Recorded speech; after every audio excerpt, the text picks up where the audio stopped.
ہاں جی، ہر حرف کو پڑھنے سے پہلے اگلے حرف کو ضرور دیکھنا ہوتا ہے، ٹھیک ہے؟ کیونکہ اگلے حرف پہ اس طرح کی جزم آ جائے یا اگلے حرف کے اوپر اس طرح کی شد آ جائے تو پھر ہم نے کیا کرنا ہوتا ہے، وہ پچھلے والے کو اس کے ساتھ ملانا پڑتا ہے ہر صورت میں، ٹھیک ہے؟ اب ہم نے واؤ پڑھا ہے، واؤ اب پڑھنے لگے ہیں، اب ہم نے آگے ضرور دیکھنا ہے، آگے دیکھا ہے تو وہ الف ہے، تو آگے اس سے آگے جب دیکھا ہے تو آگے کیا ہے، جزم لگی ہوئی ہے لام کے اوپر۔ ہاں جی، جو جزم آئی ہے لام کے اوپر تو اب ہو گیا لام ساکن، یہ جزم جس حرف کے اوپر آتی ہے اس حرف کو ساکن کہتے ہیں، اور ہر ساکن حرف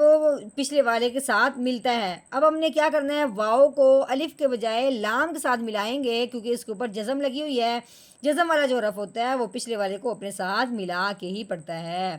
درمیان میں یہ الف ہے، اگر تو لام کے اوپر جزم نہ ہوتی تو پھر یہ الف پڑھا جانا تھا واؤ کے ساتھ ملتے ہوئے، لیکن اب اگلے حرف پہ جزم آ گئی ہے، اب اپنے الف کے بجائے واؤ کو لام کے ساتھ ملا کے پڑھنا ہے۔ تو کیسے؟